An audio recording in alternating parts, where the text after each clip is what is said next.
Good day everyone. Before I discuss my presentation now, may I discuss to you my first slides. It is all about education is not preparation for life. Education is life itself. Yes. Hindi pag nag-aaral tayo, sinasabi ng iba, we need to study hard. Kailangan natin mag-aral ng mabuti. Sa word na education, ngayon, sabi nila, hindi ka makakahanap ng magandang trabaho without education.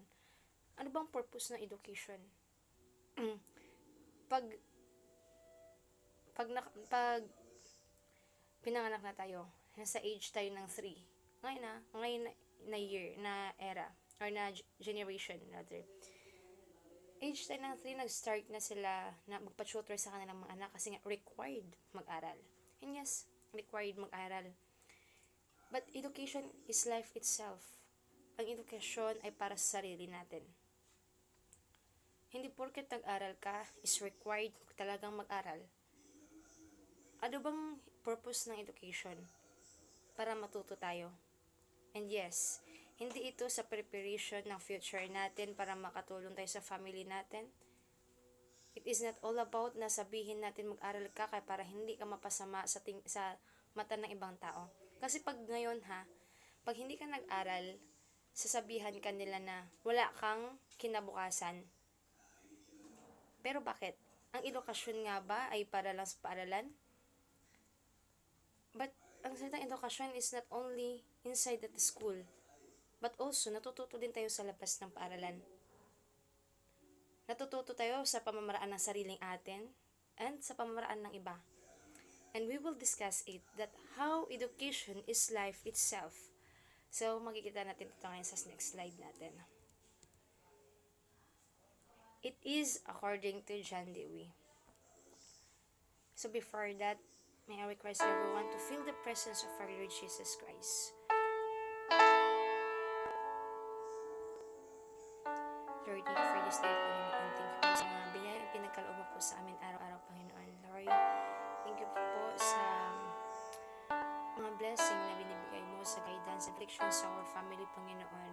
And Lord, thank you po sa pagbigay sa amin protection sa mga nakaraang mga kalamidad, Panginoon, na naranasan po namin, O God. Lord, thank you po sa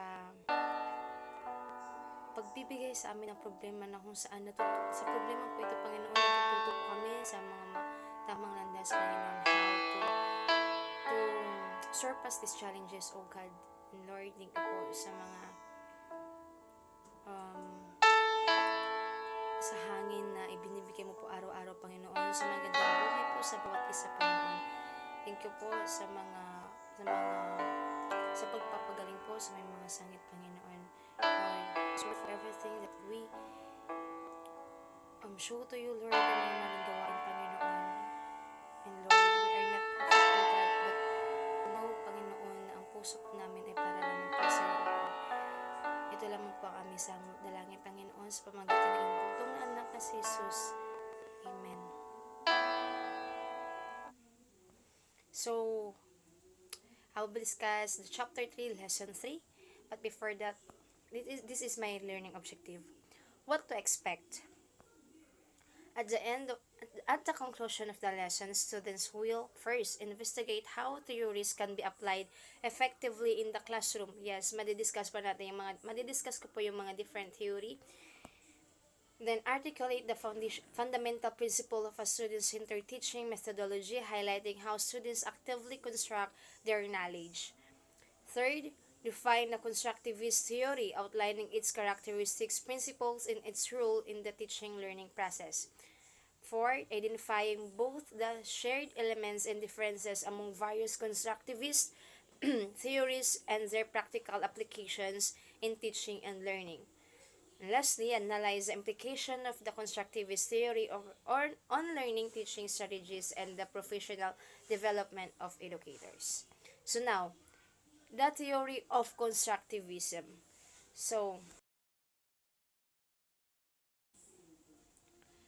sino nakakaalam ng constructivist nito? Theory of constructivist. So, yun yung one. Okay.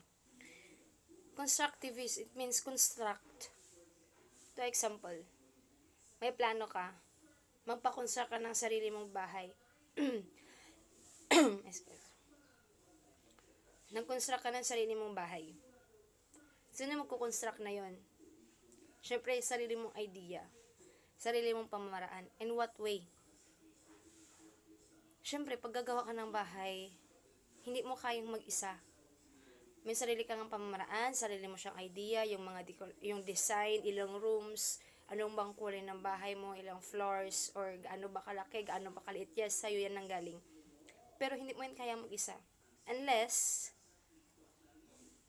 kung gusto mo talaga itong gawin na para lang sa'yo. It's up to you. Pero nowadays, wala pa ako nakita na isang tao na gumawa ng sarili niyang bahay na siya lang talaga mag-isa. Pero, in reality, yes, pag gumagawa tayo ng bahay or may magpapagawa ng isang bahay, kailangan niya ng tulong. But the idea of creating of his or her house is sa sarili niya lang. Sa kanya na galing mismo. All the plans sa kanya galing. Pero, mag-ask siya ng permission or ng isang eksperto sa pag-construct ng isang bahay. It's either sa engineer, architect, or mga eksperto na talaga sa pagbuo ng isang building. Mga foreman like that. Foreman. So, pag sinabi natin nag-construct ka, nag-build ka ng isang bahay, ng sarili mo, nagbigay ka na, humingi ka ng tulong, karoon ka ng idea sa sarili mo, humingi ka ng tulong sa iba, humingi ka ng tulong, paano pa yung pwedeng dagdag dito, okay, so pagkaroon ng, after mo humingi ng tulong sa iba, nagkaroon ka ng sarili mo, o nagka-build ka ng sarili mo idea na, okay, ganito pa pala yung kailangan sa pagbuo ng bahay. Because, hindi lang sapat yung sarili mong idea if you're not asking someone na about how to build a good and na pinaka-concrete talaga na bahay. 'Di ba? Pinamatibay na bahay. So, it says that people construct their own understanding and knowledge of the world through experiencing things and reflecting on those experiences when we encounter something new. Pag nagkaroon tayo ng something new, okay, naka-encounter tayo ng sarili, sige, may sarili kayong plano na akala mo sa paggawa ng bahay is not hindi lamang pag maglagay ka na ng semento, meron ka ng hollow block is okay na. 'Di ba? Pero hindi pa pala 'yon. Syempre, naka-experience ka ng bago. Maybe changing what we believe. Naniwala tayo na pag gumawa ng isang bahay is for kailangan may bakal, kahoy, may semento, ganyan, may mga lupa. Pero hindi pa pala yung sapat. Bakit? Or maybe discarding the new information as irrelevant. In any case, we are active creators of our own knowledge. Siyempre, nagkakreate tayo ng own knowledge natin. To do this, we must ask questions, explore, and assess what we know. Yes, sabi ko nga kanina, kailangan natin mag-ask ng question. Saan?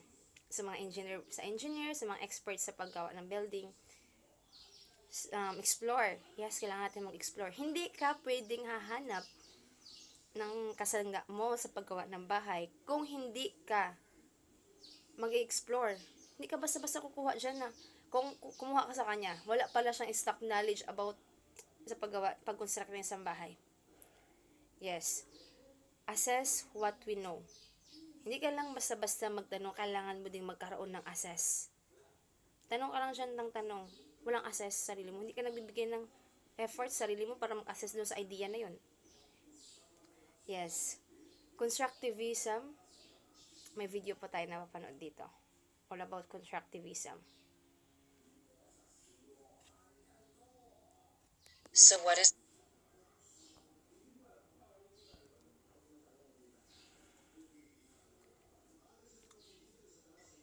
constructivism? Well, let's look for clues.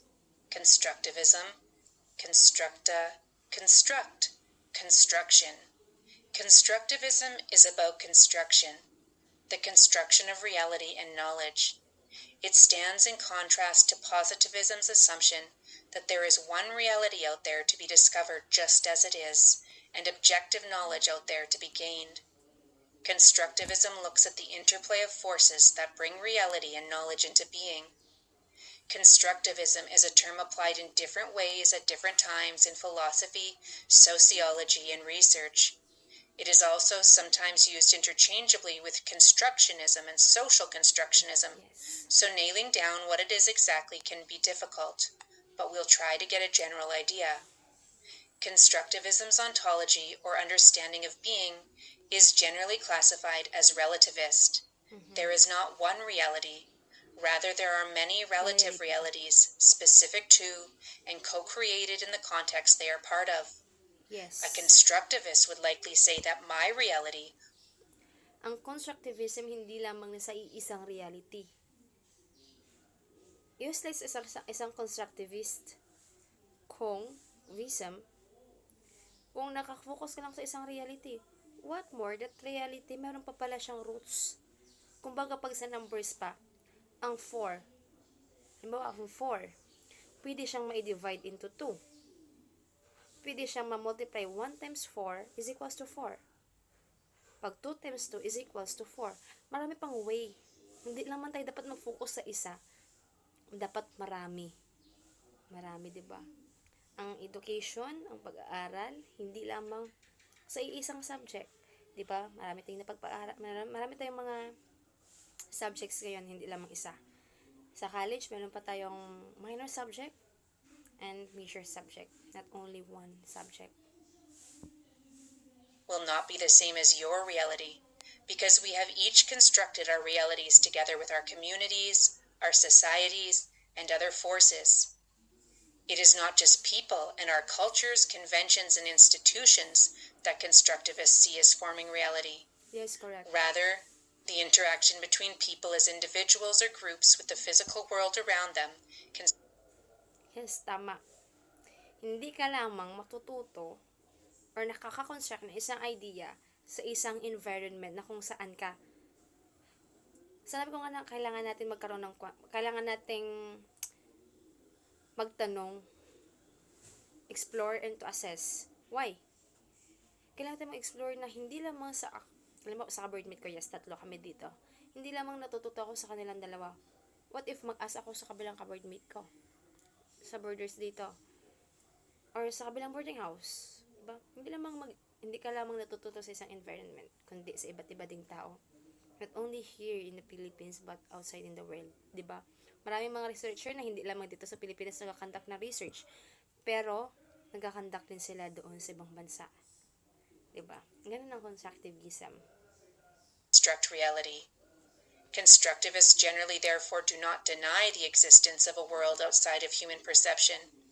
Rather, that external world has a place as one of the forces that bring reality into existence through interaction.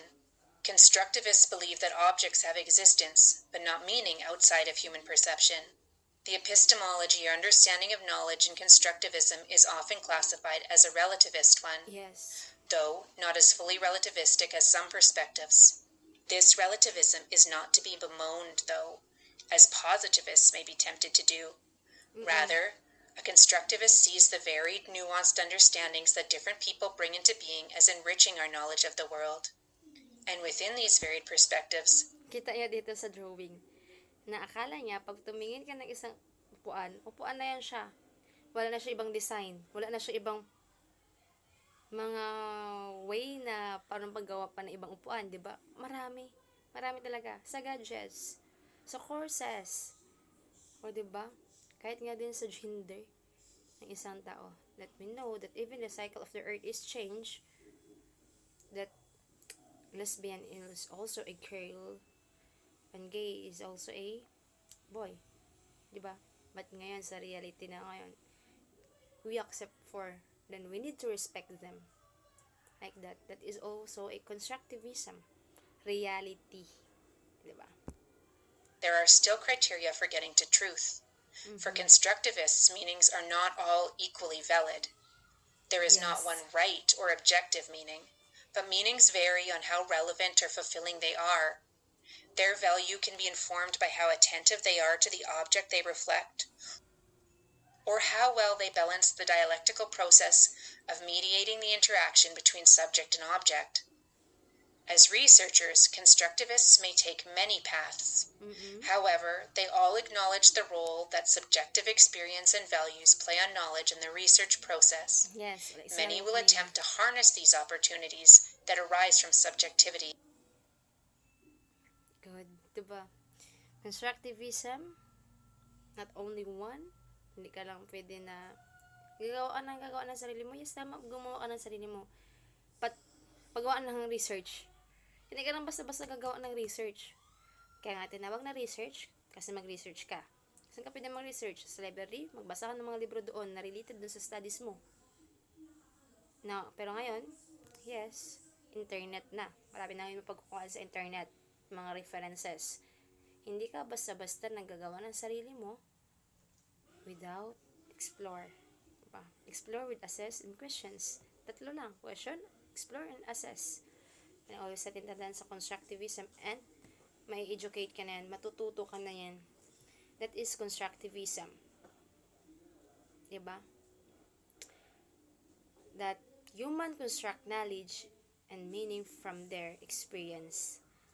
Hindi ka makakonstruct ng knowledge without experience. Hindi ka matututo sa problema mo. More on now, pag nagkaroon ng isang problema ng isang tao, yes, mas nag-grow siya. Bakit nga? Na-failed ka, we failed, pero nag-step back ka to evaluate that mistake, then naging successful ka. Because success is the art, because failure is the art of success. Diba? That's it. Okay lang, ganda lang kadalang constructivist, pero kailangan natin malaman yung pinaka-importante talaga ng constructivism. So now, what is constructivism? It's basically a theory based on observation and scientific study, sinabi ko na doon kanina. It's an active contextualized process of constructing knowledge and rather than acquiring it. Diba? Constructing knowledge rather than acquiring it. Paano ba? Ang sinabi dito, ang construct ka ng sarili mong knowledge, rather than mag-acquiring ka sa iba na, pag ano yung sinabi na, yun ang input mo. Yun ang i-type mo, yun ang i-encode mo. Na hindi ka man lang nag-effort na mag-explore, mag-ask ng question and to assess. Ulit-ulit lang eh. Diyan lang talaga lilibot ang mundo ng constructivism. Diba? Knowledge. Constructed based on a personal experiences and hypothesis of environments. Sabi ko nga din kanina sa video.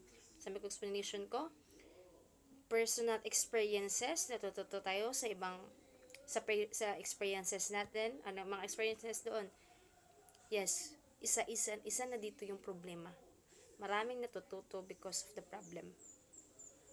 Lahat ng mga successful women and businesswomen now, or ngayon, women and men na ngayon, nakaranas ng problema. Because of that problem, nag-grow sila lalo. Nag-grow sila na nag-grow. Pero nag-grow sila, pero alam nila, ma-manage yun. And why? Because hindi sila move ng move. Hindi sila business dyan ng business. Hindi sila benta ng products dyan. Without the exploration. Diba? Isa na nag-question sila na, bibenta nila yung product dito. Okay ba? Tatanungin niya na kung, bibenta yan ng product dito, walang kaliwaan. Bibenta mo lang, bibigyan kita ng percentage mo. Porsyento mo dito. Pag binigay mo doon, hindi ka nagtanong doon, hindi ka nag-assess. Hindi ka man lang nagtanong kung kailan niya pwedeng, anong estimated date, or time niya pwedeng ma-dispose yung product na yun. Anong mangyayari? Malulugi ka. If wala kang acquire knowledge na sarili mong na-construct. Acquire ka ng acquire dyan. Hindi mo malang na-construct yung knowledge na yun. Useless. Yung business mo, malulugi ka talaga sa negosyo mo pag ganun yung pamamaraan mo sa pagpapatakbo ng negosyo. That's all the constructivism and knowledge. Parang hindi na taatan natin ito pwede tuloy kay masyado nang napaliwanag talaga ng mabuti. Pero pag lalo talaga itong theory of constructivism, ito sa pinakamaganda talaga. Na yung sinabi dito, ma-remember niya sa mga panood na kay sa Kangkong Chips, sinabi niya doon, mas mahalaga daw sa kanya yung diskarte kasi sa edukasyon. Bakit? Kasi nga, sabi niya, in reality, sabi niya doon sa video na yun na, mas maraming nagiging successful sa pamamagitan ng diskarte. At marami doon sa mga based na sa comment na nabasa ko doon na marami pa rin tambay ngayon kahit na nakagraduate na. Nakapasa na ng board exam. Bakit ganon? Of course, wala silang sariling diskarte. Pero yun siya, nagkaroon siya ng diskarte. And yes talaga, ako talaga, dun talaga ako sa side niya na pag bata ka pa lang dapat marunong ka na magdumiskarte sa buhay mo. Hindi ka kasi mabubuhay kung wala kang diskarte sa sarili mo. Pag umaasa ka lang sa family mo, yes, hindi masama mag-aral. Pero dapat mag-aral ka, pagkatapos mo mag-graduate, maghanap ka ng trabaho mo, hindi yung magstay ka lang dyan sa bahay mo, maging palamunin ka pa rin ng parents mo. And yes, may kakilala, maraming ganun na cases. Na ilang years na siyang graduate, yes, hindi siya nakakapasa ng board exam, pero nag-try na makapasa ng board exam. Pero nag-stay pa rin siya doon sa bahay nila. Inihintay niya na lang na like summer na okay lang siya sa ganon, kahit pangkain niya, sa parents niya, sa kapatid niya na may work, na kahit yung kapatid niya nag-prosige pa rin para makapasa siya ng board exam. Imagine, siya yung panganay, pero parang siya pa rin yung naging palamunin. Like that. Which is sobrang pangit ng ganun na wala kang diskarte sa buhay, nakapag-aral ka, masyadong kang marong kang napag-aralan. 4 years na nag-aral. Ilang years? 4 years. Grades, 6 years sa 2 years sa kinder, 6 years sa elementary, then 4 years sa high school, then 4 years sa college. Imagine, wala ka man lang diskarte sa buhay mo. Sobra talaga. Kailangan ngayon na generation, pahirap ng pahirap, marami tayong mga mahal na masyadong bilihin. Isipin natin, guys, or mga kabataan, nag-aaral tayo din, please. Binibigyan tayo ng mga allowances ng parents natin, pero kailangan din natin dumiskarte, magtipid, hindi yung bili ka dyan ng bili ng mga pagkain na hindi naman na pagkain na hindi ka naman mapusog, like, diba? Yes, hindi man masama bumili ng mga pagkain na minsan lamang na kahit pipili ka ba ng pagkain mo ng masarap, kahit limited na lang yung allowance na naiwan sa'yo na ilang weeks, ilang days ka pa dyan sa boarding house. Hindi yan pwede. Dapat maghanap pa din ng diskarte mo. Lalo ng mga colleges, marami mga opportunity dyan na work. Like ako na kahit na negosyo yun ng kapatid ko or ng family ng asawa niya, pag umuwi ako doon, yes, tumutulong po ako. Kaya, now, umuwi ako dito. Reality talaga. Umuwi pa ako dito para mag-focus pa matapos yung mga activities ko. Dahil pagbalik ko doon, sobrang busy na doon, hindi ko maaasikaso ito. Balance dapat. Tapusin mo, may mga enough time ka, tapusin mo yung mga akad sa akads mo, tutulong ka doon upang yung pagtulong mo, 'di ba? Hindi yung upo ka, higit, tutulog ka lang dyan, kakain ka. Hindi ka man lang kumikilo sa buhay mo. Sabi mo, mag-aral na ako, makapasa ako, makahanap ako dyan ng trabaho. No. Pag gusto mong maging successful, didiskarte ka sa buhay mo. Maraming bata ngayon dumidiskarte ngayon sa buhay nila. Even though without education. Kasi nga, natututo sila, kahit na hindi sila nasa loob ng classroom, kahit na nasa labas sila, natututo yan sila. Don't judge yung mga tao dyan sa labas-labas na yan. Remember, marami pa successful ngayon na kahit hindi nakapagtapos. In reality, totoo talaga yan. Marami pa rin mga professional ngayon na maraming loans. Na hindi talaga may iwasan mag-loan. Pero, mas maganda pag wala kang loan sa sunod. For me, yan yung mga likuan ko sa buhay ko. na namulat na din sa influence ng kuya ko na maging business, pero I stopped dahil lang din sa losses. Then that losses, nalituto ako na hindi pa pala sa akin yung time na yun. Pero magtutulong ako mag-discarte, mag-explore pa. Nasa edad ko na 16, 17 na yun, natuto ako mag-sell ng bigas. Na hindi pa yun enough na idea. Kasi kailangan mong fokusan yun siya. Hindi yung pautal-utal. Diba? Kailangan mo pang mag-explore, magsama sa kanila para matuto ka. At yun yung ginagawa ko. Para makatulong din sa kanila. Yun. Haba na masyadong explanation. A learning theory which explains how people might acquire knowledge and learn. Acquire knowledge and learn, hindi yun acquire ka ng acquire dyan na hindi ka natututo. Useless yung pag-i-educate mo sa sarili mo. Okay, now, the characteristics and views on constructivism. Ano yan? First is the individual constructivism. And second is the social constructivism. Individual constructivism. Sinabi ko nga, natututo ka, sa first slide pa lang, natututo ka sa labas ng paaralan or sa loob ng paaralan, sa loob ng paaralan na sarili mo. Pangalawa, pwede ka matuto, pag after mo natuto, pwede ka matuto din sa pag-question or sa pag-ask ng questions sa iba. Social constructivism, pinaka-importanting magandang discussion ito, guys. Magandang discussion ito. So now, what is individual constructivism or cognitive constructivism? Sino yung cognitive constructivism natin sa chapter 2 discussion natin? Yes. Ito kay Jean Piaget theory. Ba? Ano yun na constructivism? Sensory motor stage, pre-operational stage, concrete operational stage, informal operational stage. Yan yung apat na yun. Sa chapter 2 natin, ma-remember natin na discuss na ito.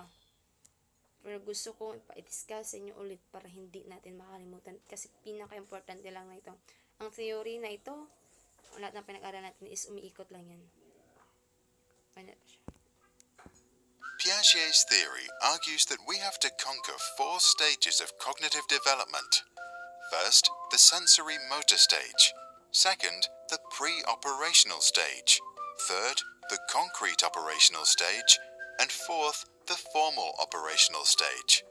Only once we have gone through all the stages, at what age can vary, we are able to reach full human intelligence. 1. The sensory motor stage, ages birth to 2. In the sensory motor stage, we develop through experiences and movement our 5 senses. Our brain wants to see, hear, smell, taste, and touch as much as possible. First, dito, pansinin niyo yung mga pag may pamangkin tayo or kapatid tayo na nasa edad na 1 and a half and ganon, or 0 to 6 months, natututo sila pag binigyan mo yung dede. Anong gagawin nila? Ilalagay nila sa bunga nila. Kasi alam na nila kung saan nila yung pupunta, di ba? Pag may naamoy sila, pag sabi, ew, nakikita nila na pag madumi yan, ew na agad, madumi. Di ba? Sarili yun. Yun yung kaganda ang individual. we start with simple reflexes, and soon after, we develop our first habits. From 4 months old, we become aware of things beyond our own body, and then as we get older, we learn to do things intentionally. A key milestone is the development of working memory, or in Piaget terms, our realization of object permanence. Before that, our mum can show and then hide a teddy, and we would think it's gone. After, we understand that objects continue to exist, even when we can't see them. We start becoming curious about everything. We want to smell flowers, taste food, listen to sounds, and talk to strangers. To explore more, we move. We learn to sit, crawl, stand, walk, and even to run. This increased physical mobility consequently leads to increased cognitive development. But we remain egocentric, meaning we can perceive the world only from our own point of view. 2. The pre-operational stage, ages 2 to 7. Our thinking is mainly categorized through symbolic functions and intuitive thoughts. We have lots of fantasies and believe objects are alive. As we are not able to apply specific cognitive operations, Piaget calls this stage pre-operational. We learn to speak and understand that words, images, and gestures are symbols for something else. When we draw our family, we are not concerned about drawing each person to scale, but rather with their symbolic meanings. We love to play pretend, which allows us to experience something new and learn a lot. At around age 4, most of us become very curious and ask many questions. We want to know everything. We can call it the birth of primitive reasoning. Piaget calls it the intuitive age, because while we realize that we have a vast amount of knowledge, we have no idea how we acquired it. Our thinking in this stage is still pretty egocentric. We think others see the world like we do, and still don't understand that they see it differently. 3. The concrete operational stage, ages 7 to 11. We finally discover logic, and we develop concrete cognitive operations, such as sorting objects in a certain order. One example of this is inductive reasoning, which Parang ako nung before, nung grade 1 ako, yung advisor doon, pina-arrange niya ako ng chalk. Different colors, yes, pero nasa different sizes siya. Wala pa siya. Hindi pa siya nag-start na sabi namin niya, sige, i-arrange mo yan. Kasi may kinakausap siya. So, pagkatapos yung kinakausap, tapos ko na na-arrange yun na from small to tallest, then tallest to small, diba? Ganun. means that if we see someone eating a cookie, we can draw a conclusion and then make a generalization. And we now get the concept of conservation. We understand that if we pour orange juice from a normal glass to a taller one, the amount stays the same. Our younger sister will pick the taller glass, thinking she gets more. By the same logic, we only now can understand that if 3 plus 5 equals 8, then 8 minus 3 must equal 5. Our brain learns to rearrange our thoughts, to classify and build concrete operational mental structures. For example, we now know that we can reverse an action by doing the opposite. Excited by our new mental abilities, we apply them in conversations, activities, when we learn to write, and in school. As a result, we get to know ourselves better. We begin to understand that our thoughts and feelings are unique and not necessarily those of others. That means that we learn to put ourselves in someone else's shoes. 4. The formal operational stage, age 12 plus. Once we become teenagers, we become formally operational. We now have the ability to think more rationally about abstract concepts and hypothetical events. Our advanced cognitive abilities allow us to understand abstract concepts such as success and failure, love and hate. We form a deeper understanding of our own identity and our morality. We now also think that we understand why people behave the way they behave, and as a result, can become more compassionate. Our brain can now do deductive reasoning, which means we can compare two statements and reach a logical generalization. Our new mental skills allow us to plan our life systematically and prioritize, and we can make assumptions about events that have no necessary relation to reality. We can now also philosophize and just think about thinking itself. Our new sense for our identity now also creates egocentric thoughts, and some start to see an imaginary audience watching them all the time. Piaget believed in lifelong learning, but insisted that the formal operational stage is the final stage of our cognitive development.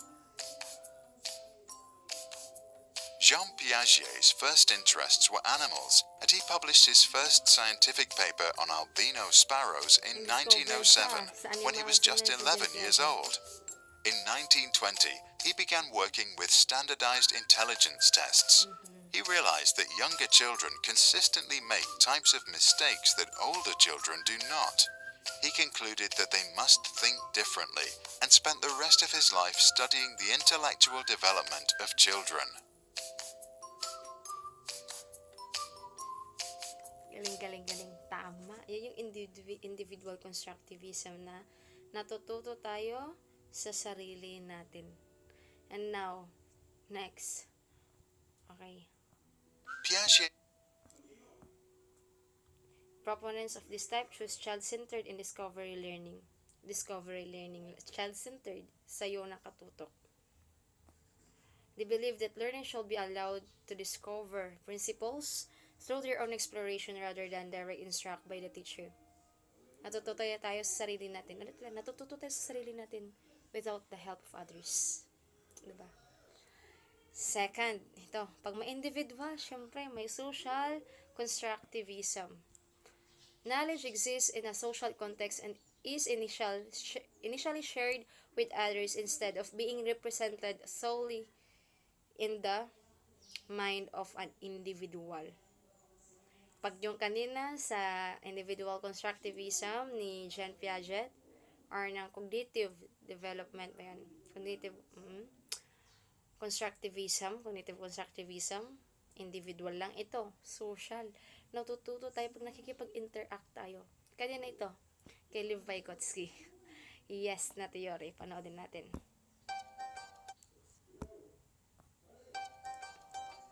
Vygotsky's theory of social development argues that community and language play a central part in learning, while Jean Piaget concluded that children's cognitive development happens in stages. Vygotsky rejected his ideas and believed that children develop independently of specific. Kita na, gi-reject ni Lev Vygotsky yung idea ni Jean Piaget. Bakit?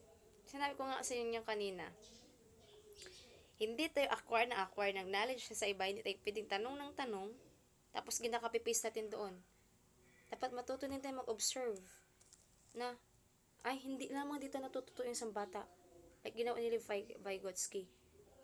Hindi lang dito natututo yung bata. Natututo din siya dito. Diba? Natututo siya, hindi lamang sa sarili niya, kundi natututo siya sa mama niya, papa niya. Saan niya na ba naumpisa pagbata? Saan niya ba naunang natutunan yung pagsalita ng mama at papa? Siyempre, tinuturuan tayo ng parents natin. And naniniwala ako sa social constructivism tsaka sa individual constructivism. Feel ko, pinaka-importante silang dalawa na theory para sa akin. Hindi ko lang alam sa iba. Okay.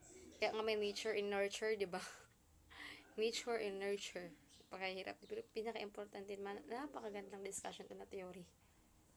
Stages as the result of social interactions. Vygotsky claimed that we are born with 4 elementary mental functions: attention, sensation, perception, and memory. It is our social and cultural environment that allows us to use these elementary skills to develop and finally gain higher mental functions. This development ideally happens in the zone of proximal development. First, there is what we can do on our own. Then, there is the zone of proximal development, which represents what we can do with the help of an adult, a friend, technology, or what Vygotsky called the more knowledgeable other. Like sa study namin ZPT yung theory namin sa theoretical framework. Yes, kasi nga, with collaboration, meron siyang collaboration, teamwork, and problem solving. Problem solving na may collaboration, na may teamwork, ZPD, tulong ng iba. Diba? Last, there is what's beyond our reach. To illustrate this, let us think of twins who were raised in a community in which boys are expected to learn and succeed, while girls are only expected to be pretty. At the age of 10 months, both have the ability to crawl and are in the zone of proximal development for learning how to stand on their feet. The more knowledgeable other, in this case the father, provides the boy with opportunities to practice in a playroom that he has equipped with scaffolding and other objects. The boy is encouraged to explore the equipment, and eventually he uses it to pull himself up. A few hours later, he's cruising along the structures, and a few days later, he's standing on his feet. The girl also has the potential to stand, but does not receive any support in learning the skill. When we compare the two, we see that while the girl is still trying to get up, the boy has moved into a new zone. He knows how to balance while standing, and now has the potential to learn how to walk. Both will eventually learn how to walk, but according to Vygotsky, the boy will be more skilled. The same principles apply to all learning and the development of higher cognitive functions, and only those learning with the assistance of a capable mentor can reach the full potential of their ability. Vygotsky therefore believed that inside the zone of proximal development, learning can precede development, which means that a child is able to learn skills that go beyond their natural maturity.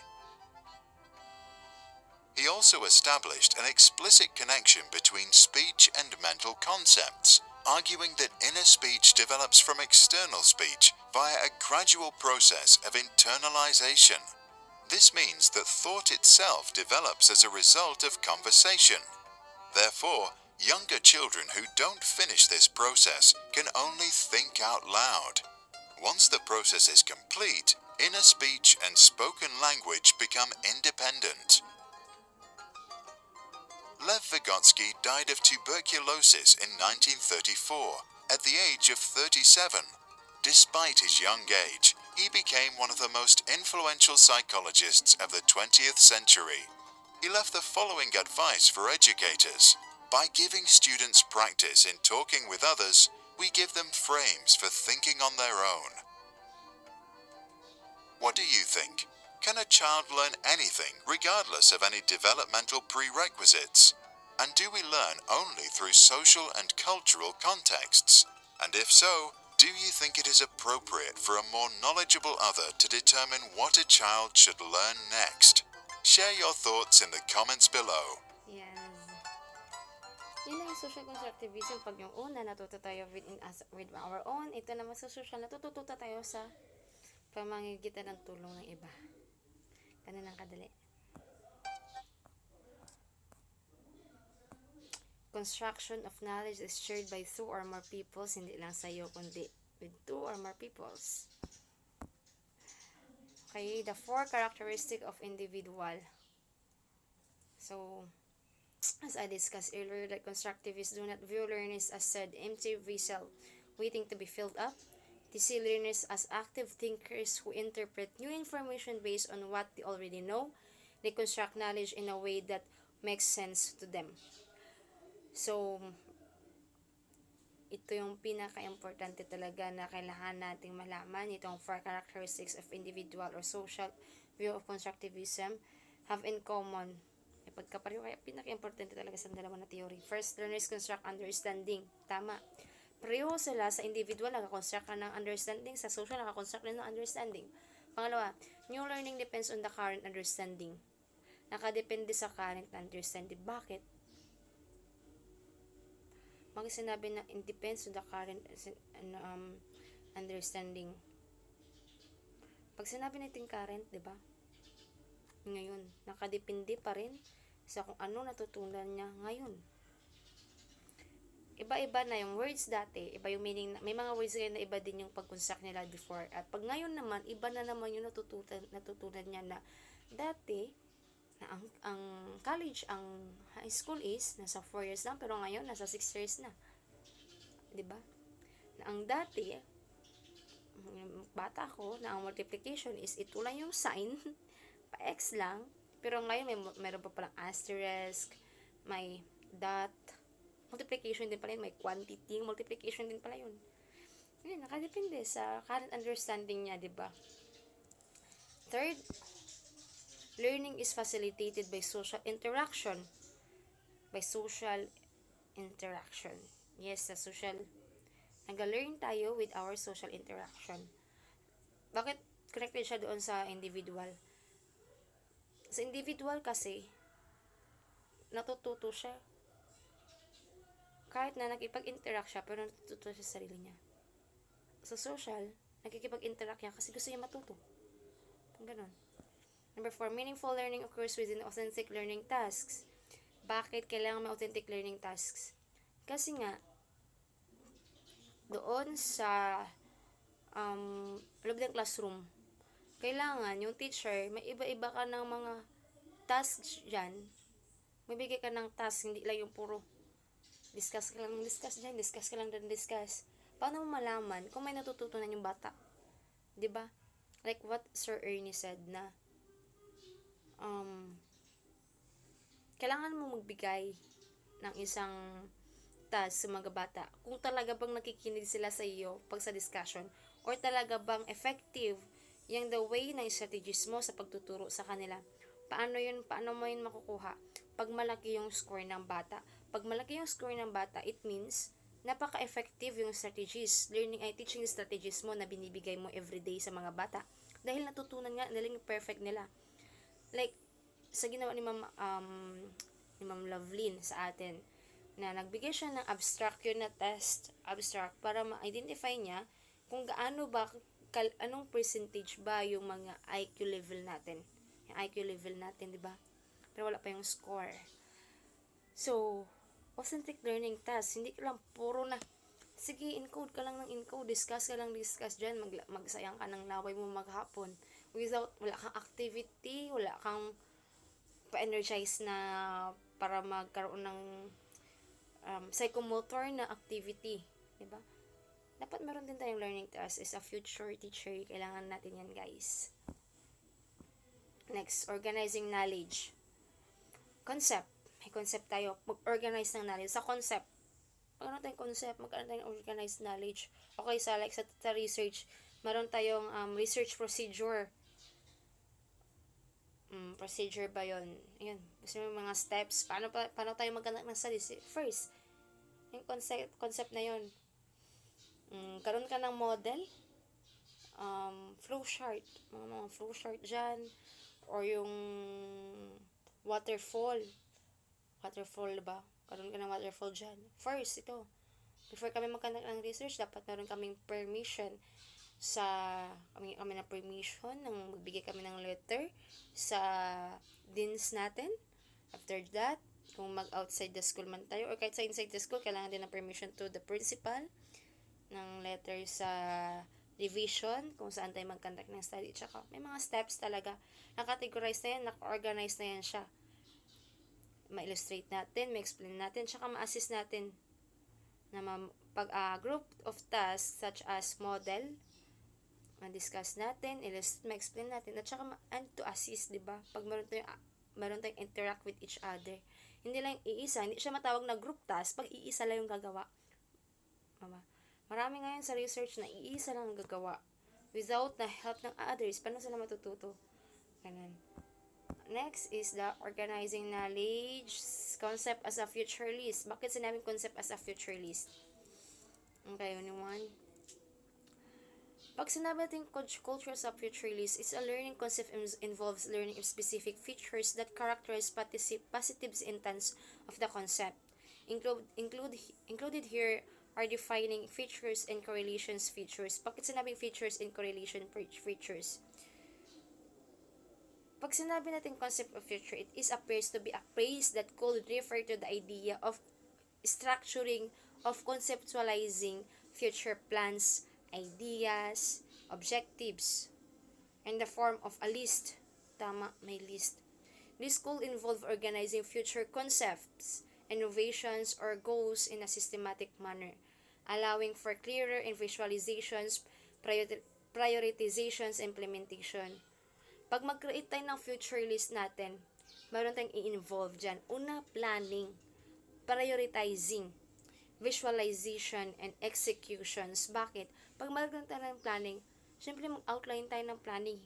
Pag wala kang planning, gawa ka lang ng gawa dyan. Para sa amin before, kaya paulit kami ng paulit sa aming theoretical and conceptual framework. Kasi nga, kami lang yung nag-create without na-explore kami ng mga articles. Marami kami mga articles din. Ngayon ko lang na-realize. Sa sobrang ulit na failed talaga sa paggawa ko. Ask ko kay sir, parang nahiya na din ako kay sir. hanggang sa narealize ko, ay ganito pala maggawa ng research studies. Hindi ka basta gagawa ng sarili mo. Gagawa ka with the help of other studies na natapos na relate dun sa studies ko na PBL. Kasi sa PBL ko, naglagay lang ako dyan ng mga sub-factors without na, paano ko yung gagawa ako ng ganito ng survey na ito? Wala na ako magiging reference dito. Gagawa na ako ng sarili niyang meaning. Hindi yun pwede. Prioritization, ranking, or arranging this concept in order to importance of pag magkaroon ka ng planning na magulo, maganda ba yun? Diba? Hindi yun maganda, guys. Masyadong magulo. Hindi mo talaga matatapos ang research mo kung nag-start ka sa statistical treatment of data, RRL, na wala ka pa palang theoretical and SOP. Kasi nga, SOP and theoretical, sa pinaka-importanting part ng research yan. Kasi pag sira yung SOP mo at saka theoretical, lahat yan mauulit. Totoo. At mali yung pagkagawa mo ng independent saka ng dependent variable mo. Criterion and predictor variable mo. Lahat yan masisira hanggang RRL mo. Hanggang references mo masisira yan. Pag inuna mo ang RRL, ang methodology mo without the organizing of a theoretical and SOP mo sa research studies mo. That is the examples. Visualization. Pag nagamit tayo ng format is visually represent this future concept for easier understanding and tracking. Ma-visualize mo na. Okay, sa research mo, ano saan magiging respondents mo? Okay. Siyempre, yung nakatapos na sa pre-calculus. Kasi nga, interview, yes, mixed method kami. May interview kami, pero slight lang na mga independent investigation. And meron kaming Likert scale, meron kaming survey questionnaire. Which is, i-adapt namin yun. Diba? Okay lang man mag-arrange yun doon. Diba? Ganun yun. Para, sino yung magiging, saan kami mag-conduct ng study, anong lugar? Okay, sa Lambayong. So, yung mga respondents namin, syempre, yung mga range of students, STEM students, na sila lang mo yun kasi yung may pre-calculus sa senior high. Para mapadali, di ba? Execution and strategies, developing plans or strategies. Tama. Strategies. Useless. Ang research studies mo, hindi yan magiging effective, hindi yan, hindi yan masyadong researchable pag hindi ka nagkaroon ng strategies. Yes, yung amin naman, masyadong marami ng problem-based learning. Bakit masyadong maraming problem-based? Para maging maganda siya. Walang nag-mix method ng problem-based learning. Strategies para maganda siya. Walang nag-conduct ng problem-based learning sa pre-calculus. Ganun yun. Ganun yung ibig sabihin ng execution. Planning, prioritization, visualization, and execution strategy. Next, organizing is the defining features, a characteristics present in all instances. Example, pag sa defining features natin, number 1, triangle daw may 3 sides siya. Yes, may 3 sides. Having 3 sides is defining a features of a triangle because all triangles should have 3 sides. Na ang triangle, ang kasanayan natin na may 3 sides siya, 1, 2, 3. Hindi siya magiging 4. Saan yung 4 dyan? Wala. Correlational features, one of these presents in many positive instances but not essential for concept members. Halimbawa, ang lahat ng mama natin is mapagmahal. Yan na yung natin na mapagmahal at ng magulang o ng mama natin. Which is, hindi naman talaga totoo na ang ibang magulang nga dyan, di sinasakta yung mga anak nila. Ang ibang magulang nga dyan, or mama nila, iniiwan, nagpapa-abort dahil hindi nila kaya. Pero sabi nila, ang mama daw is mapagmahal, which is, kasabihan yun. Diba? In reality, hindi. Ang defining features, reality talaga na ang square is my first side. Ang 2 is 2 numbers na talaga siya, is even number siya. Na ang mama natin is mapagmahal. Walang pruweba. Ma-prove lang siya if, yes, hindi naman pari-pareho yung mga attitude ng mga parents, diba? Iba-iba din. Kaya, ang correlational feature, defining feature, totoo siya in reality, may realization ka na totoo din talaga siya. Ganun din sa correlational feature na may realization ka din na hindi naman din lahat ng mga parents or magulang, mama natin or papa natin is mababait. Ganun lang, hindi din lahat ng mga estudyante nag-aaral ng mabuti. Nabigyan ng alaman sa mga parents nila sa kanila, yung mga guardians nila sa kanila, pero hindi naman pala nag-aaral. Ganun yun. And next, organizing knowledge with concept as a prototypes. Bakit sinabi ito yung organizing as a prototypes?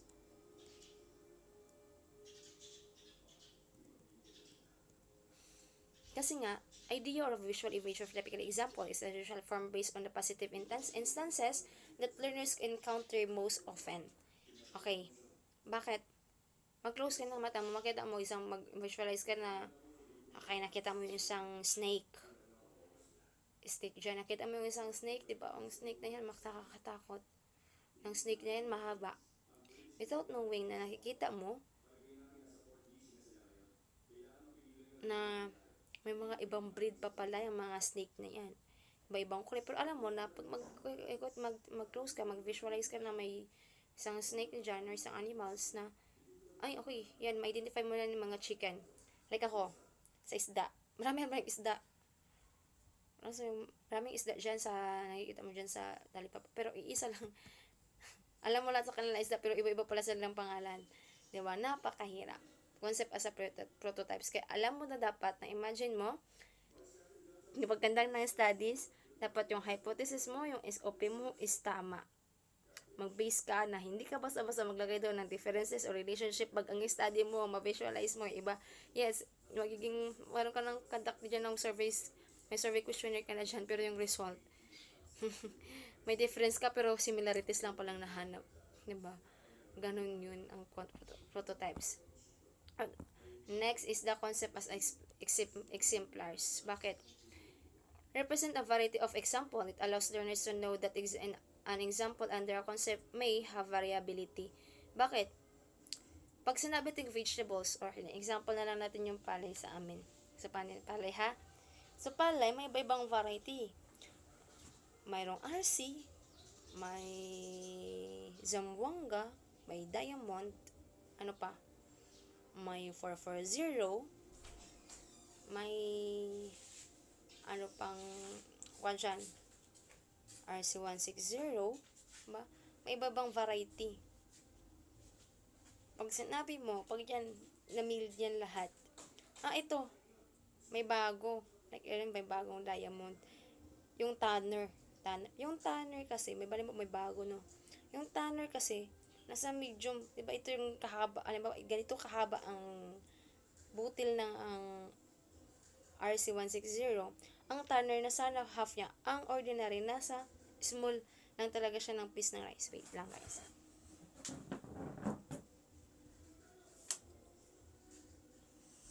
Nasa maliit lang talaga siya ng butil talaga yung ordinary na bigas. Ganon.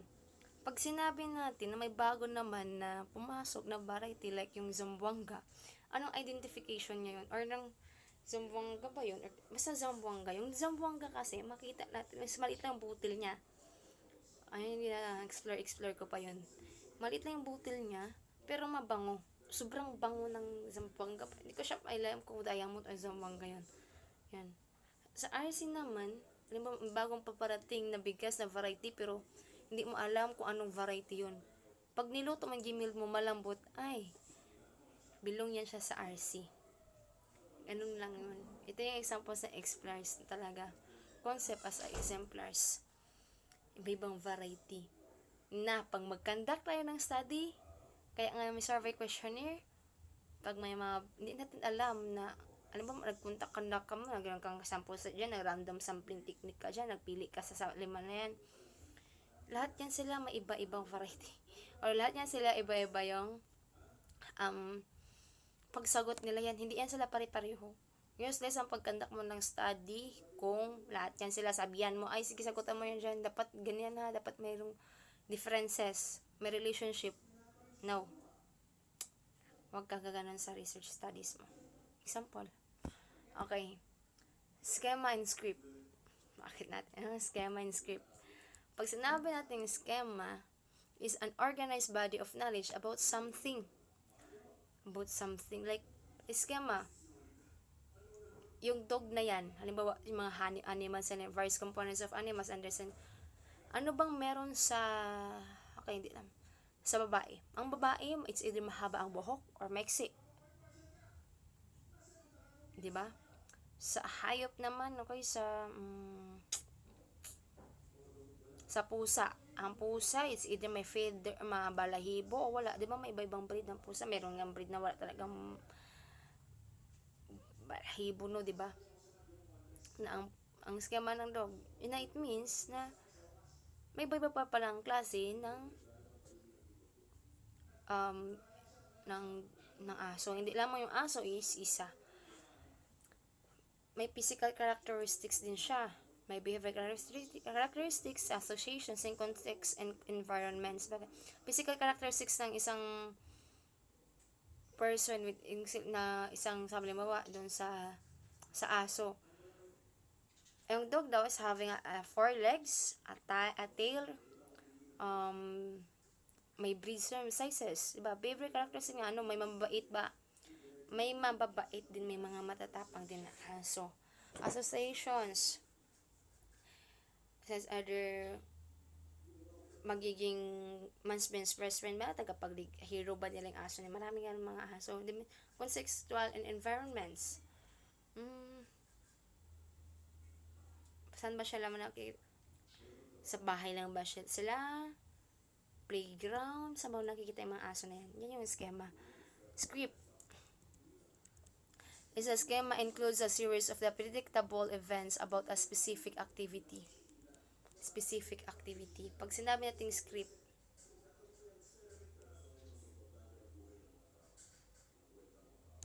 magkaroon ka ng activity na yan, organize ka na ng plan, meron ka ng script dyan, ito yung pagkakasunod ng isang event. Ganun na yung schema and script. Kumbaga, script lahat ng pinangyayarihan ng mga vlog. Ay, script yan. Scripted, parang ganun. Ito yung John Dewey, 1933, 1998. He is often cited as a philosophical founder of his approach. Proposed strongly about progressive education, which is essentially a view of education that emphasizes that need to learn by doing. Human being learns through a hands-on approach. So, sabi niya dito, education philosophy of pragmatism. Pragmatism believe that reality must be experienced. Lahat ng reality is nanggagaling sa experience. This person often said that be one of who started this way of thinking. He really supported the idea of progressive education, which focuses on learning by actually doing things. The main idea is that people learn best way they get involved and do things themselves. Yes, according kay John Dewey. Yung sabi na education daw is a lifestyle. A lifestyle ba yun? Okay, John Dewey, a major theme is the theoretical framework is the learning is an active process in which which learners construct new ideas or concepts based upon their current or past knowledge, such as the instructor and students should engage in active dialogue. A big idea is in his theory that learning is something people actively do. When learn, we build new ideas using what we already know. This means both the teachers and the students should talk and discuss things together.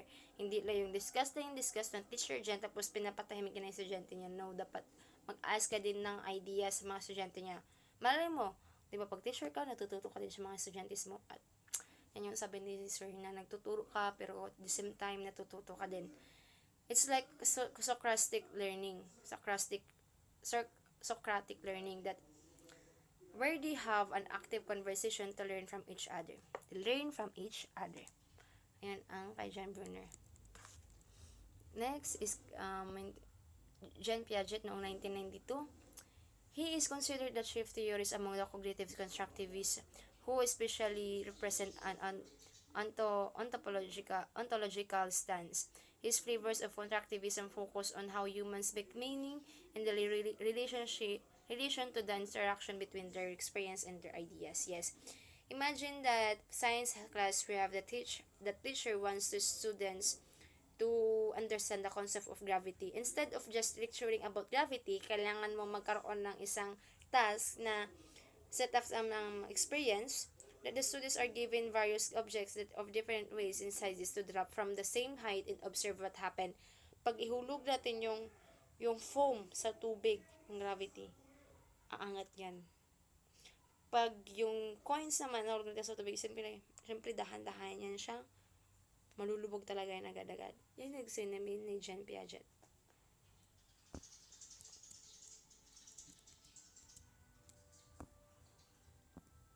Main theorist Jean Piaget, okay? He argued that people produce knowledge from meaning based upon their experience and learning theories. Educational facilitating and educational facilitating learning centers reform, yes.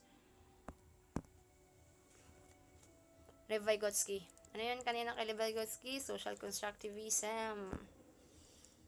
He is major figures among the social constructivists supporting that social interaction is significant in learning. Yes, learners are the makers of meaning in knowledge.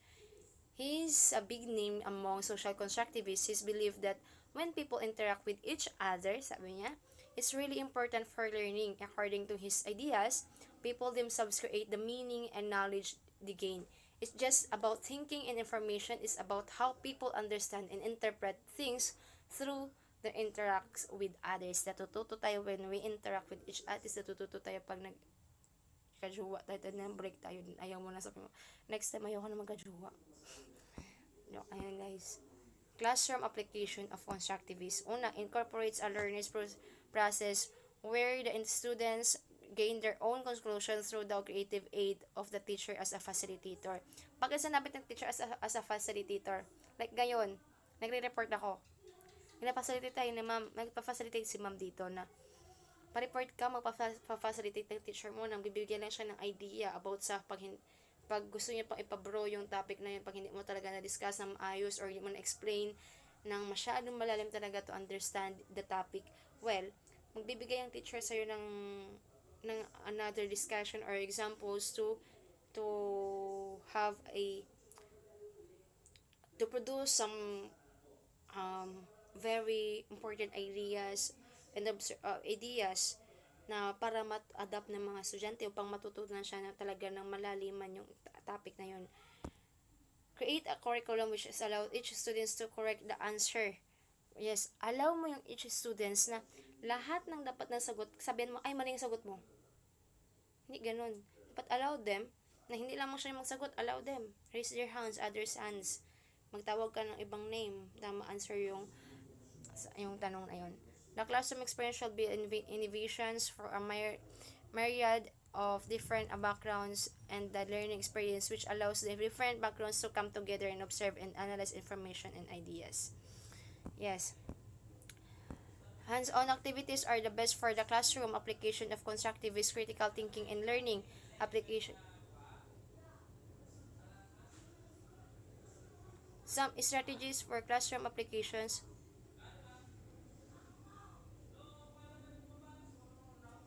of constructivism for the teacher include having students working together and aiding to answer one another's questions. Yes. Diba? Another strategies include designation on one students an expert of the subject and having them teach the class. Allowing students to work in groups or pairs and research in controversial topics which they must then present in the class. Wag yung puro ikaw lang yung ikaw nang tuturo ka na teacher na puro ikaw lang walang matutunan yung walang activity yung mga bata.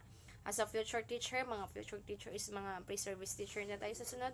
Kailangan meron din tayo mga work activity or strategies na kailangan na matututo talaga yung mga bata, hindi lang nakaupo sila. Na nakagito. Hi ma'am. Yes ma'am. Ganun. Diba? The key concept of classroom application of constructivism. First is discovering and maintaining an individual's intellectual identity, having the teacher ask open-ended question and learning and leaving time to allow the students to think and analyze a response based on their experiences and personal inquiry. Yes, hindi lamang na tanong na ikaw lang siya, magtanong ka sa kanila. Hindi ka nagtatanong sa kanila, di ba? Paano matututo yung bata? Allowing constant, pero aminin, hindi masyado makapagtanong kung magsabi yung teacher, yes, may any questions. Pag yung Teacher natin, magtanong, di ba? Nakakatakot din minsan magsabi niya magtanong ka dyan, di ba? Hindi naman din ganun. Pero, totoo talaga kahit din ako masyadong mahirap ako magtanong. Pero may classmate ako nung senior ako, tanong siya ng tanong kasi nga doon daw siya natututo. Then now, third year, survive pa rin sa accountancy na course. Allowing constant conversation between the students and teacher. Yes, hindi nga lang yung teacher lang yung nagsasika. Dapat din yung estudyante. Next is that what is discovering and maintaining individual's intellectual identity. This forces students to support their own theories in essence, thinking responsibility for their words and respecting those of others. Yes. Students believe that during the debate or discussion on a historical event, students are asked to present their opinions of their theory supported by evidence and facts. So, sabi niya, merong today yung teacher, yung student B, nagkaroon sila ng isang activity na debates na hindi lamang yung student A yung palagi magsasagot, hindi useless yung debate kung student A lang yung sasagot, dapat meron din yung B. Having the teacher ask open-ended questions and leaving time to allow the students to think and analyze. Number 2 dito. Open-ended questions, critical thinking encourage students to seek more than just a simple response or basic facts in incorporation and justification defense. Sabi ko nga ganun, meron dapat na open-ended questions sila tayo sa mga estudyante. Number 3, instinct creates in discovering a form for where own ideas considered, understood, and the students will feel safe about challenging others' hypothesis. Okay. Between the student, sa'yo at teacher at saka yung estudyante. Kaya natututo tayo sa isa't isa. Ang teacher at saka yung estudyante, natututo kayo sa isa't isa. Constructivist in central idea is the human learning is constructed that learns new knowledge upon foundations, previous learning. Yes, foundation. May sa mga previous learning nila, nakakonstruct ng nagkakaroon ng new knowledge isang bata sa previous learners nila. Pero ako, pag sa math, yes, may natututo na sa math. Pero ako, nag-study ako sa math. After that day, nakakalimutan ko kaya kailangan ko siyang basta-basahin talaga always. Dapat yung review na yun. Okay, 2 important notions that orbit around the simple idea of constructed knowledge. Learners construct new understanding using what they already know. And second, learning is active rather than passive. Okay, bakit sinabi number 1?